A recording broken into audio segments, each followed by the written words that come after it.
দেখুন, সমস্যাহীন পৃথিবী হয় না। সমস্যা, অভাব, নেগেটিভিটি, অবসাদ এগুলো থাকবেই। পৃথিবীর যত বয়স বেড়েছে, সভ্যতার যত বয়স বেড়েছে, এগুলো বাড়তে বাড়তে গেছে।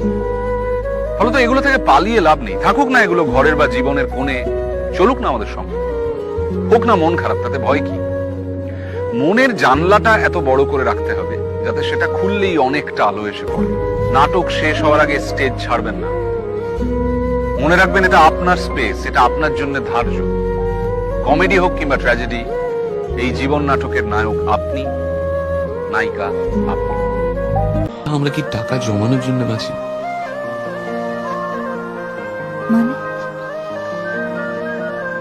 মানে কি জন্য বাঁচি আমরা?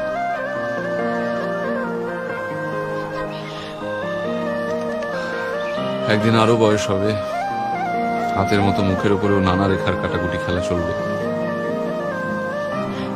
তখন অনেক টাকা থাকলেও বেড়াতে যেতে পারবো না, দামি আইপ্যাড থাকলেও ট্রাভেলগ লিখতে পারবো না, সোনায় বাঁধানো গিটারে একটা ভালো প্রোগ্রেশন খেলবে না, আরে জঙ্গলে আর ক্যামেরা নিয়ে চুপচাপ বসে থাকতে পারবো না। কখন একটা কমন গ্রিন ম্যাকটাই কাঁধে মাথায় এসে বসবে, সব কাকে বলবো তখন? এ দুঃখ কে নেবে?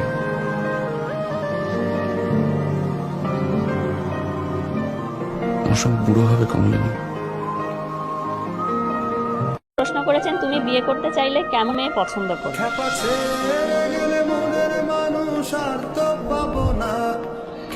আবারও বলছি যে মানে আমার পছন্দ অপছন্দের ওপর এরকম করে প্রশ্নের উত্তর হয় না। এবারে বলতে হবে সেই মেনু কার্ডের মতো করে, একটু কম কথা বললে ভালো, একটু এটা দোকানে কি নাম, শালিনী, তুমি জিজ্ঞাসা করো না এটা, তুমি আর কোনোদিন কাউকেই জিজ্ঞাসা করো না, কারণ তোমার নিজেরও তো বিয়ে হবে।